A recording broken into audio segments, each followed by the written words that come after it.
सुप्रभात गाइज, आप लोग कैसे हैं? आशा करता हूं आप लोग अच्छे होंगे और स्वस्थ होंगे।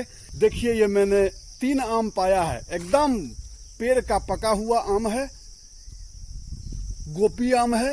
ये अपने आप वृक्ष से गिरा है।